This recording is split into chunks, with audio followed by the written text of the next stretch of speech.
Police ने आखिरकार गिरफ्तार कर लिया।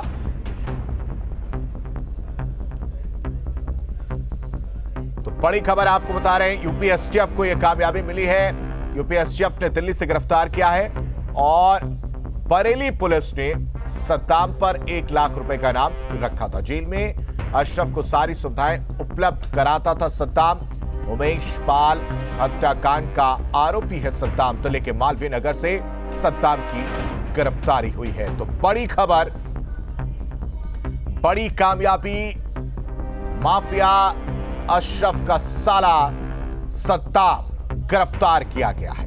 1 लाख के इनामी सद्दाम को पुलिस ने गिरफ्तार कर लिया। कई दिनों से इसकी तलाश थी और आखिरकार पुलिस को कामयाबी मिली है।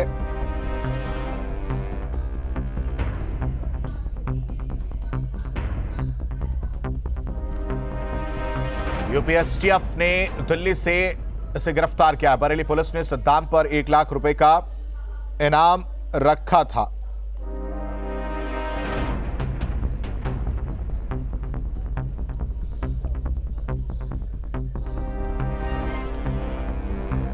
बरेली जेल में माफिया अशरफ से अवैध मुलाकात कराने और सहूलियत पहुंचाने के मामले में सद्दाम के खिलाफ बिथरी चैनपुर थाने में मुकदमा दर्ज हुआ था और तब से एसटीएफ उसकी तलाश में जुटी थी और आखिरकार ये गिरफ्तारी की गई है। इस पर ज्यादा जानकारी के साथ अविनाश हमारे साथ लखनऊ से लाइव है। अविनाश, एक बड़ी कामयाबी, कई दिनों से इसकी तलाश थी एसटीएफ को और आखिरकार गिरफ्तारी की गई है। सबसे पहले अपडेट दीजिए कि कहां से इसकी गिरफ्तारी हुई है और कितने बजे गिरफ्तारी हुई, क्या कुछ जानकारी इसके पास से जुटाई गई अभी तक?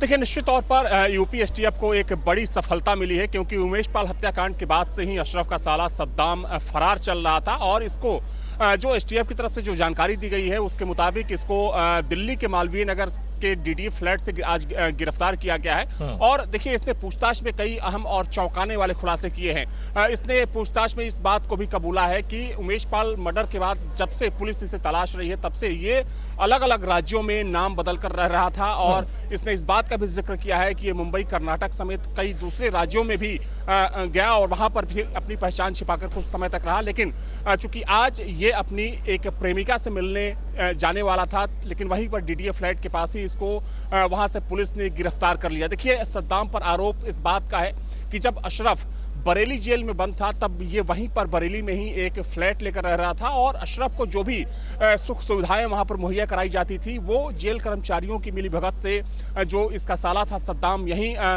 मुहैया कराता था और इसी मामले में इसके खिलाफ वहां पर एक मुकदमा भी दर्ज किया गया था। हालांकि उमेश पाल मर्डर के बाद जब अतीक अहमद के जो तमाम करीबी थे, अतीक गैंग से जुड़े जो तमाम लोग थे, जब उनको पुलिस ने पकड़ना शुरू किया उसी दौरान सद्दाम फरार हो गया और तब से लेकर अब तक ये कई राज्यों में अपनी पहचान छुपाकर रह रहा था। हालांकि यूपी एसटीएफ को इस बात की सूचना मिली थी कि पिछले कुछ समय से सद्दाम दिल्ली में मौजूद है, जिसके बाद यूपी एसटीएफ की जो बरेली यूनिट है वो सक्रिय हुई और उसके बाद अब्दुल कादिर जो कि डीएसपी हैं यूपी एसटीएफ के, उनके नेतृत्व में एक टीम का गठन किया गया और ये टीम पिछले कई दिनों से दिल्ली में डेरा डाले हुई थी और सद्दाम को लगातार ढूंढने का प्रयास कर रही थी। लेकिन आज आखिरकार यूपी एसटीएफ को एक बड़ी सफलता मिली है जिसमें सद्दाम को आखिरकार पुलिस ने गिरफ्तार कर लिया है। अविनाश, यहां पर यह भी जरा समझाएगा कि उसे कब तक कोर्ट में पेश किया जाएगा, क्योंकि जेल भेजने की बात भी सामने आएगी।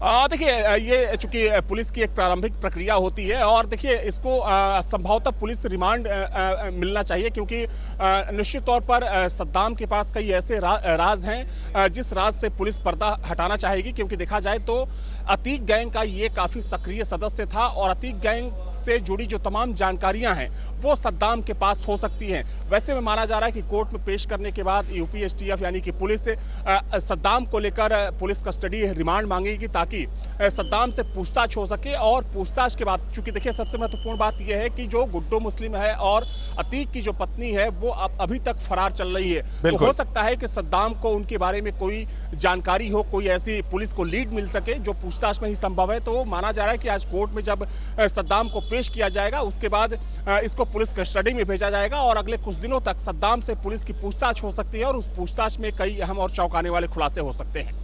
कहीं ना कहीं शाइस्ता परवीन फरार है और ज़ैनब फातिमा भी फरार है, उनको लेकर भी कई राज जो है इससे खुल सकते हैं और कहीं ना कहीं रिमांड पर लेने की बात भी होगी। अब जरा इसकी भूमिका की अगर बात की जाए, सद्दाम की भूमिका की, अगर उमेश पाल मर्डर केस की बात करें उसके लिए या जेल में मुलाकात करवाने के लिए, वो भूमिका कैसे सामने आई, क्या कुछ उसका रोल रहा है?